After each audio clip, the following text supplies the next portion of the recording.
চলছে, অভিন্ন দেওয়ানি বিধি আমরা নিয়ে আসবো, ইউনিফর্ম সিভিল কোড। আপনারা জানেন অভিন্ন দেওয়ানি বিধি কি? অভিন্ন দেওয়ানি বিধি যদি কার্যকরী হয়, সব থেকে বেশি ক্ষতিগ্রস্ত হবে আদিবাসী, কুর্মী, ভূমিজ, তপশিলি জাতি, উপজাতি, তালিকাভুক্ত ভাইয়েরা, মায়েরা, দিদিরা। আমাদের সংস্কৃতি, আচার আচরণ, আমরা যেভাবে আমাদের ধর্মকে পালন করতে চাই, আমাদের সংস্কৃতি আমরা মেনে আর চলতে পারবো না। সারা ভারতবর্ষে সবার জন্য এক ধরনের আচরণ, এক ধরনের ব্যবহার, এক ধরনের পুজো করার নিয়ম সব একভাবে তৈরি করবে এই মোদী সরকার। আমাদের নিজস্ব কোনো কারোর কোনো অধিকার থাকবে না।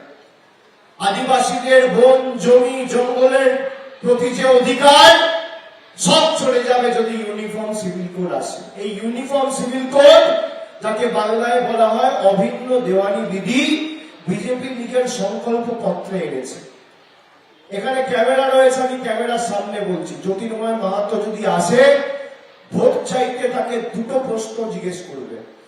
এক, আপনার দলের নেত্রী বলেছে বাংলায় আমরা লক্ষ্মীর ভান্ডার বন্ধ করব, প্রায় 1 মাস হয়ে গেছে, আপনার দল কোনো ব্যবস্থা নেয়নি কেন? আর 2 নম্বর প্রশ্ন জিজ্ঞেস করবেন যে আপনি অভিন্ন দেওয়ানি বিধি সমর্থন করেন, হ্যাঁ কি না। যদি বলে না আমি অভিন্ন দেওয়ানি বিধি সমর্থন করি না, তাহলে বলবেন যে জনসমক্ষে সাংবাদিকদের ডেকে আপনি বিবৃতি দিন, আমি তৃণমূলের হয়ে অভিষেক বন্দ্যোপাধ্যায় মানুষের কাছে ভোট চাইতে যাবো, আমি কথা দিচ্ছি। এই দুটো প্রশ্ন খালি করবেন, এক হচ্ছে লক্ষ্মীর ভান্ডার আর এক হচ্ছে অভিন্ন দেওয়ানি বিধি। আপনি দেখুন কিভাবে আদিবাসীদের বঞ্চিত করেছে, কিভাবে ভূমিজ সম্প্রদায়ের মানুষদের বঞ্চিত করেছে। এরা যখনই জিতেছে 2014 থেকে 2019, পুরুলিয়া লোকসভা কেন্দ্রে তৃণমূলের প্রতিনিধি জিতেছিল ডক্টর মৃগাঙ্ক মাহাতো। আপনার 100 দিনের টাকা বিজেপি সরকার বন্ধ করতে পারেনি। যেই 2019-এ জ্যোতির্ময় মাহাতো জিতেছে, সব গরিব মানুষের টাকা বন্ধ। বাংলা জুড়ে 59,100,000 দিনের মানুষের টাকা এই বিজেপি সরকার বন্ধ করে রেখেছে। নবজোয়ারের সময় আমি যখন পুরুলিয়ায় এসেছিলাম, পুরুলিয়া শহর থেকে, পুরুলিয়া 1 নম্বর ব্লক থেকে, ওদিকে হুড়া, কাশীপুর থেকে, রঘুনাথপুর পাড়া থেকে শুরু করে বিভিন্ন জায়গায় যখন আমি গেছি, আমাকে পুরুলিয়ার মায়েরা, দিদিরা, ভাইয়েরা রাস্তায় দাঁড়িয়ে বলেছে ভাই, কেউ বলেছে বাবা, কেউ বলেছে লক্ষ্মী ভাইটি আমার, 100 দিনের কাজের টাকা পাচ্ছি না গো। কেউ 40 দিন কাজ করেছে, কেউ 50 দিন কাজ করেছে, কেউ 60 দিন কাজ করেছে, টাকা বন্ধ। আমি জিজ্ঞেস করলাম তাকে যে 2019-এ লোকসভায় কাকে ভোট দিয়েছিলেন? বলল ভুল হয়ে গেছে, বিজেপিকে ভোট দিয়েছিলাম। ভেবেছিলাম আমাদের দাবি জাতিসত্তা আন্দোলনকে সত্যি বোধহয় এরা স্বীকৃতি দিয়ে, কথা দিয়ে প্রধানমন্ত্রী কথা রাখবে। আরেকজন আমাকে জিজ্ঞেস করেছিল, আমি বলেছিলাম কেন ভোট দিয়েছিলেন?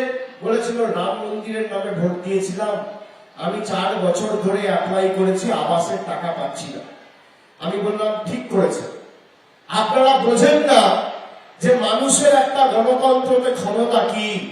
আপনি আপনার অধিকারকে সামনে রেখে লড়াই করেননি, তাই আপনি আপনার অধিকার থেকে বঞ্চিত।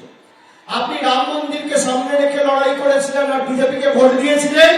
আজ দেশে 3,000 কোটি টাকা খরচা করে রাম মন্দির হয়েছে, আপনার বাড়ির টাকা এই নরেন্দ্র মোদীর জনবিরোধী সরকার বন্ধ করে রেখেছে।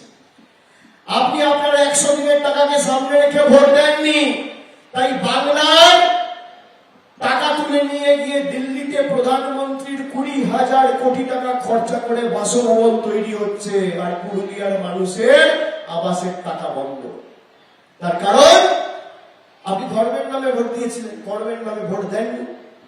আজকে বুঝতে পারছেন যে বিজেপিকে ভোট দেওয়ার খাল কেটে কুমির আনা এক। আপনি বলুন না 5 বছরে তথ্য পরিসংখ্যান নিয়ে আসুন, পুরুলিয়ায় কবে ভোট? 25 তারিখ, আজ কত তারিখ? 14 তারিখ, এখনো 10 দিন আছে।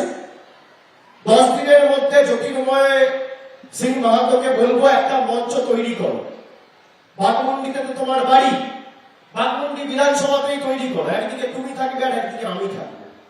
মমতা বন্দ্যোপাধ্যায় প্রতিনিধিরা আমাদের দল পুরুলিয়ায় প্রত্যাশিত আশানুরূপ ফল করেনি, আর তোমাদের দলের নেতাদের কথায় পুরুলিয়ার মানুষ বিশ্বাস করে ভোট দিয়েছে। লোকসভাতেও তোমরা জিতেছ, বিধানসভাতেও তোমাদের প্রতিনিধির সংখ্যা এই জেলা থেকে বেশি। একটা জায়গা তুমি ঠিক করো, একদিকে তুমি থাকবে আর একদিকে আমি থাকবো। তুমি 10 বছর তোমার মোদী সরকার পুরুলিয়ার মানুষের জন্য কি করেছে রিপোর্ট কার্ড নিয়ে আসবে, আর 13 বছরে আমাদের মামাটি মানুষ সরকার পুরুলিয়ার মানুষের জন্য কি করেছে আমি রিপোর্ট কার্ড নিয়ে আসবো। ন্যাচে গোবরে করে যদি মাঠের বাইরে না করতে পারি, আমার নাম অভিষেক বন্দ্যোপাধ্যায় নয়। বলুন ক্ষমতা আছে? এরা পারবে না। বলছে আবাসের জন্য তৃণমূলকে কোটি কোটি টাকা আমাদের সরকার দিয়েছে।